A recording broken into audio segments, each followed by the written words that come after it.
Q&A portion. I'm going to start with a couple of questions for Mr. Deal. The first question I have here is, how long has the bottom drain been inoperable? Should I continue reading? There's more. If an inoperable drain makes the risk of something more hazardous, why does it take so long to identify the need for a fix? Okay. It's been stuck a long time. At least 15 years, I'm not sure, but it's been a while. And it originated from the restrictions on opening it.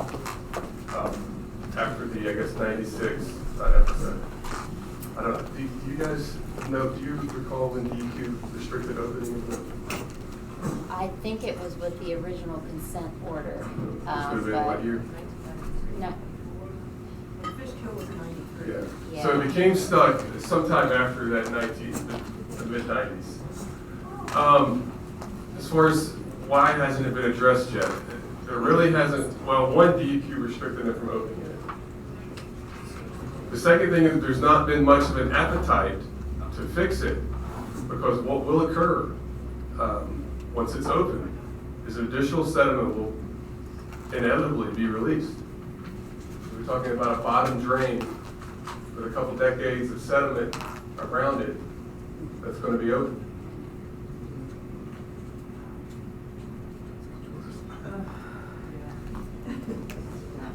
Was there a second part to that? The second part was an operable drain. Okay. If an operable drain makes the risk of inundation more hazardous, why has it taken so long to identify the problem? Well, the problem was identified. And it doesn't make the inundation area more hazardous per se. The inundation area is the inundation area. The requirement for the low-level drain is sort of a backstop, if you will, in case you get like a Hurricane Camille type situation, or not even that bad, but a really significant rain system stalled over the area, and we know it's ahead of time. We could lower the lake to anticipate that and keep some of that flood water held back for as long as we can. Or the other situation would be if we did all that and the rain's still coming and you just have to keep letting it out. To keep it. The main thing is preventing the dam from overtopping altogether. That is the worst case scenario. If that were to, that's what the low level drain is there to prevent. Because if it overtops, then that's catastrophic. Because the likelihood of total failure in that situation is extremely high, if not certain.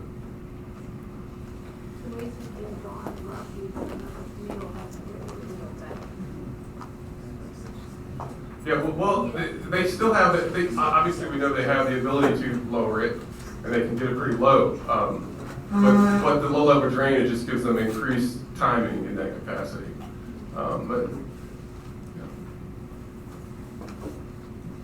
Another question that was submitted is, if this is also directed to you, Jason, if GSA, Justin, I apologize.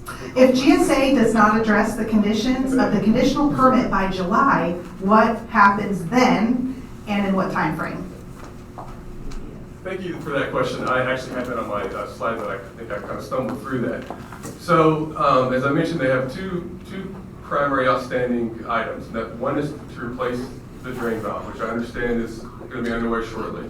The second is the tabletop exercise. That's when the owners get in a room together with local EMS officials, the dam operators, myself, and others, and play through scenarios. Okay, we have a hurricane system that's moved inland and is expected to stall. What's next? And we're getting this much rain. We've already had this much rain last week.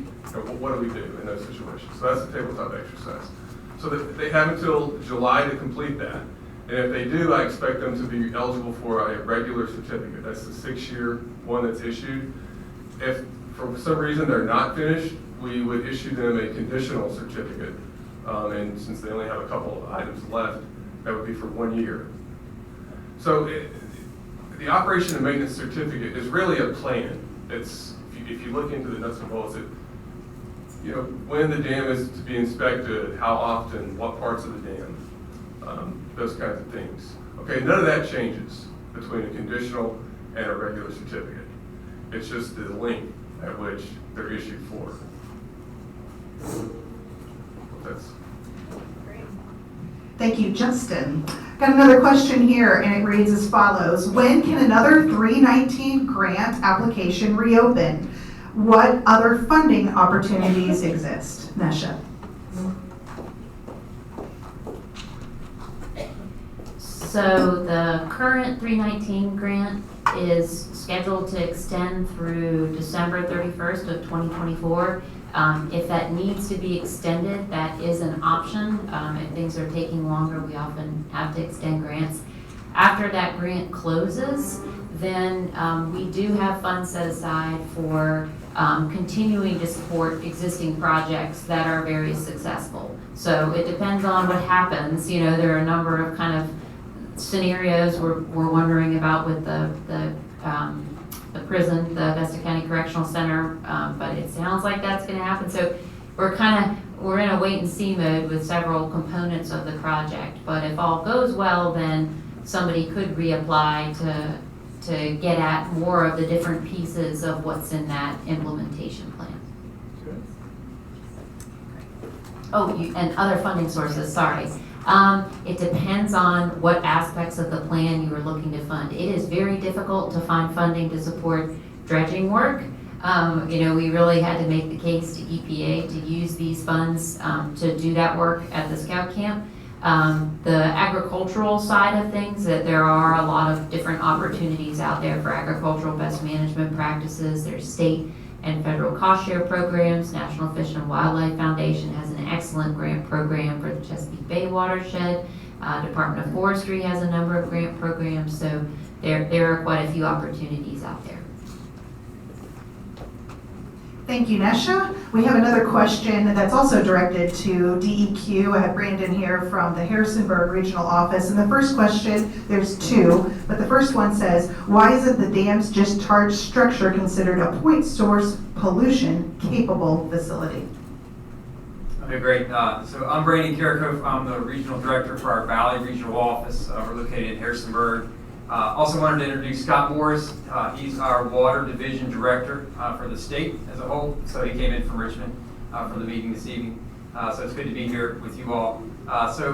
With this, we consider this a conveyance unit where the water being conveyed through the dam with that major portion of that sediment being upstream from the watershed.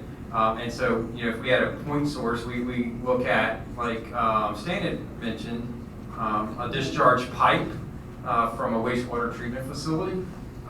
We regulate those as point sources, but with this being a conveyance, we consider it a non-point source. As far as the second question. Yeah, the second question is, does any feasible technology exist to filter out the sediment discharged by the dam? And so I think it depends on how you define feasible.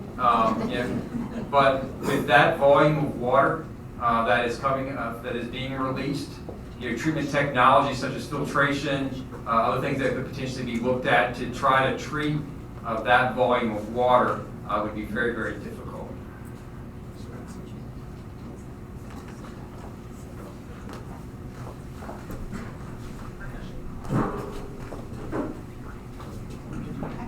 I have another question here, and I'm just doing a time check. I think we have time for about 10, 15 more minutes of questions. Does anyone spot check the contact list based on the property owners in the flood zone that Ann had shared with us? If so, are they, is this up to date and are they checking it? One of the things that we would like to happen, and Justin, you told me, that the scouts actually arrange the tabletop exercise. and that is due, when was it? Between now and July. Between now and the end of July. So what I had hoped we could do is that we could request to be present, because that you have to be invited to go to this. So if I do that, how many of you would be interested in going to the tabletop exercise?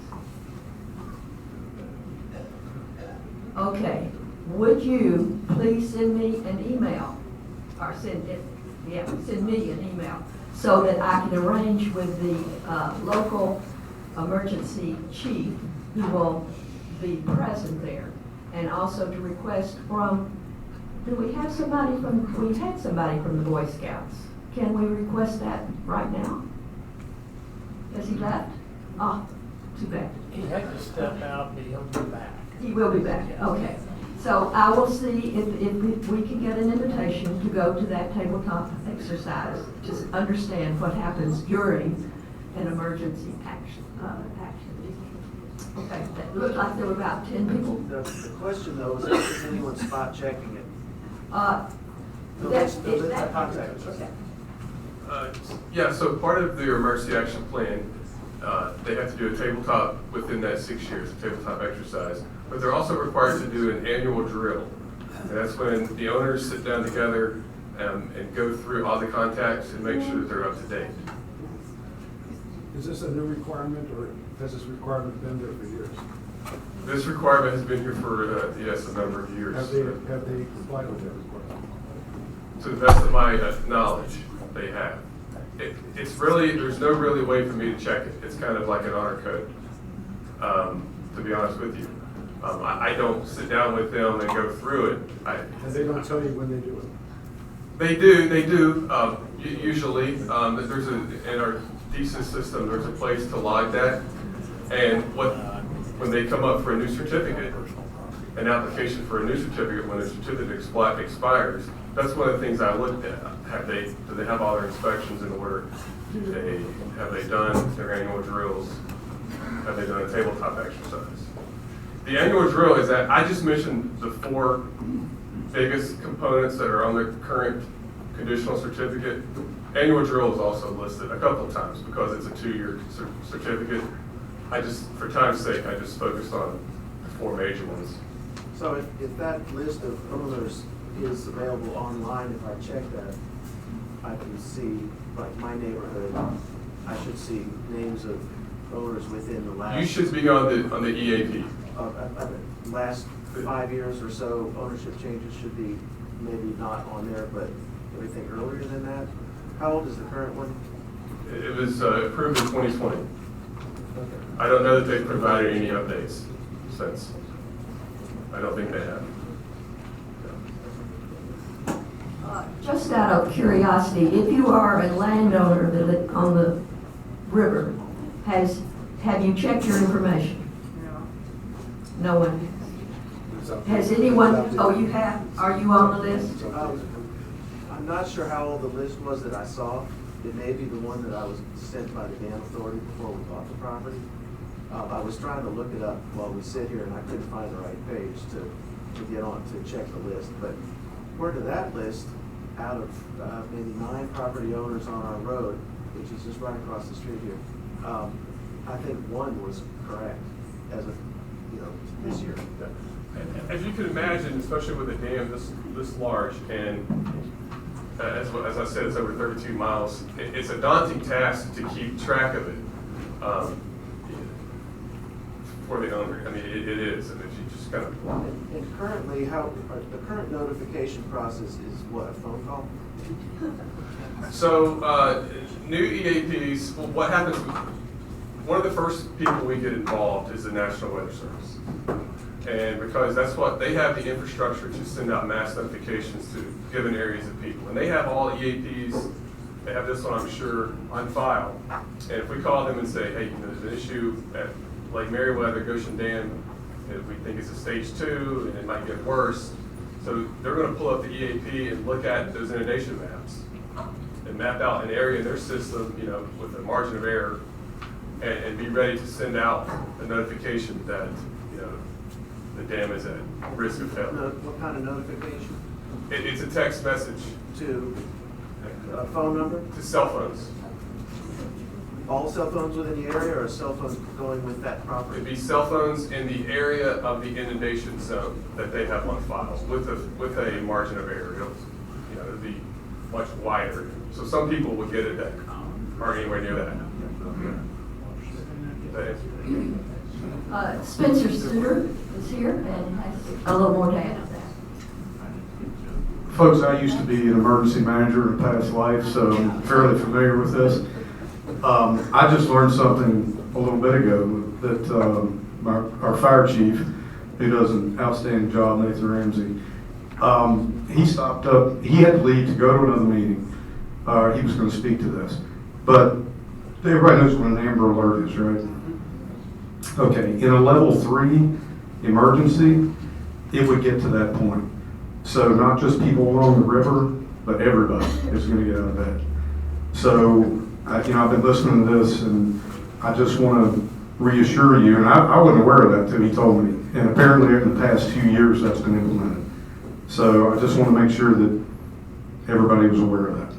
Because I know, I'd be concerned too if I was in an inundation zone. Well, okay, we're also open to suggestions. And again, somebody mentioned sirens. I don't know the feasibility of it, but certainly suggestions are always welcome. Thank you. We have another question, and it reads as follows. If we want to contact political leaders, what is the message or the messages that we need to convey? The lake is responsible for only 34% of the sediment. Can you help us come up with a consistent message? So Dr. Lewis. So this goes back to the 5 talking points, which I'm going to read pretty quick. Lake Merriweather is a private recreational lake created when a high hazard dam was built. The lake is owned by the National Capital Area Council, BSA, serves scout units from Metro DC, and is not accessible to Rockbridge County residents. When the gates of the dam are open, tons of sediment are released into the Little Calf-Pasture River, which flows into the Maury, covering and choking the small life forms in the river bottom, impairing the life cycle of the river. The pollution is detrimental to the river, landowners downstream, and the wildlife of the area. The Maury is an economic asset, recreational destination for local residents, and the source of drinking water for many county and Lexington citizens.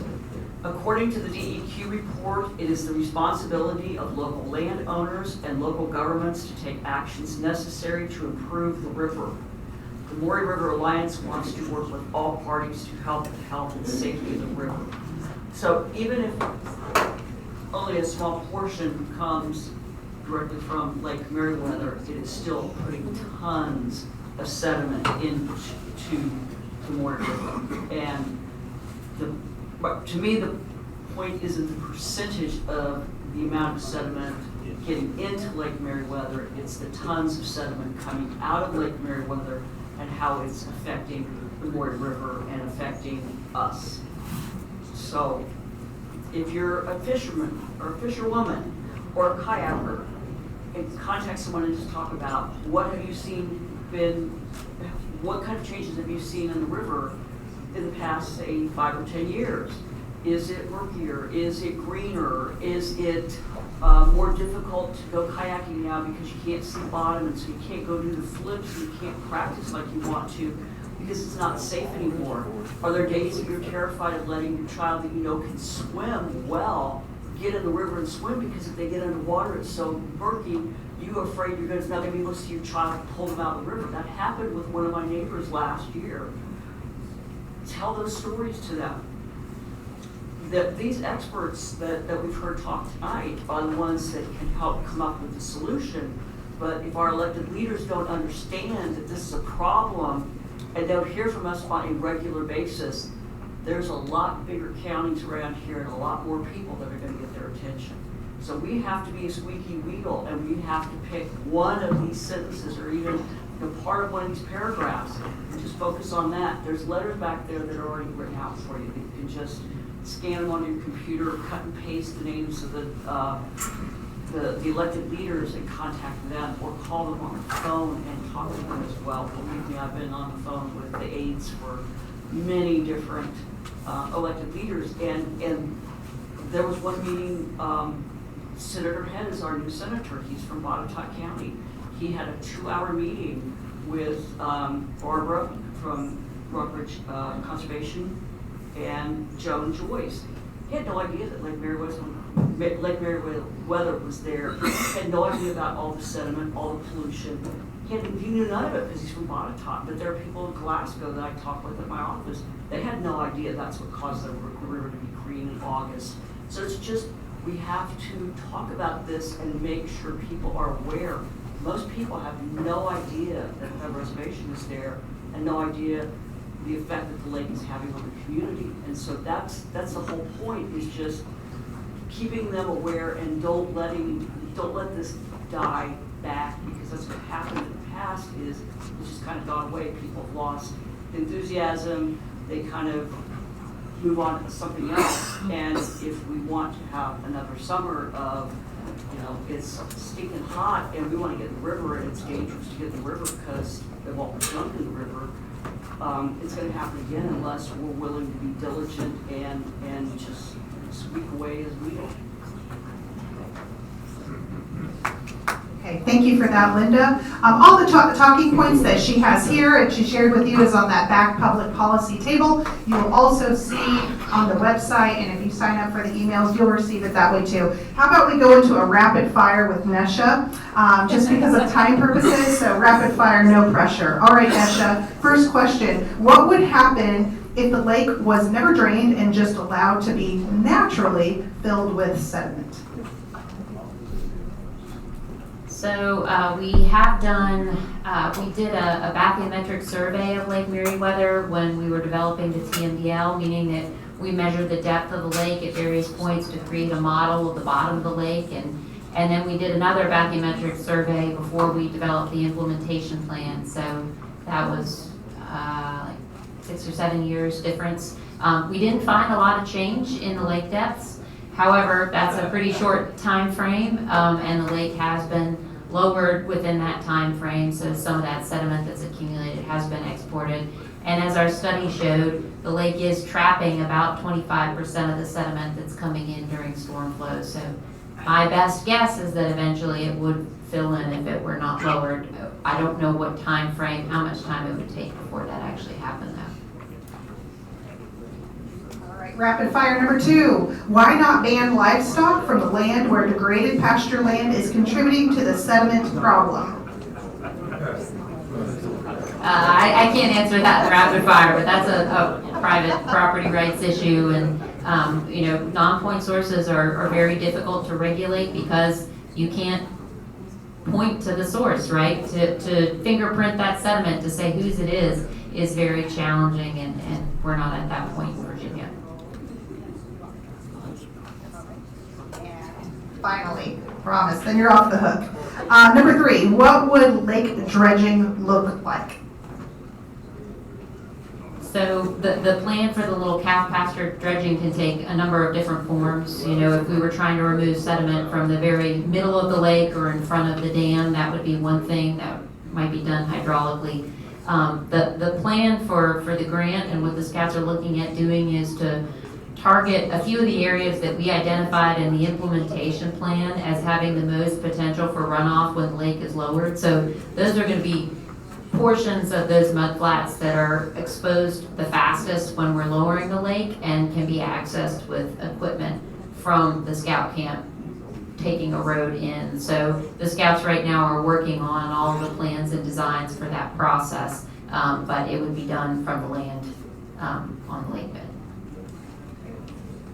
Thank you, Nesha. So our final question, we're coming up on time, and this one's over to Dr. Larson to answer. And is there or are there any potential for enlisting the support of Trout Unlimited? If there are any members of Trout Unlimited or anyone knows anybody from Trout Unlimited, please let me know, and I will be glad to make a phone call and ask them for help. So if you give me names and phone numbers, I will make phone calls. So that's how simple it is.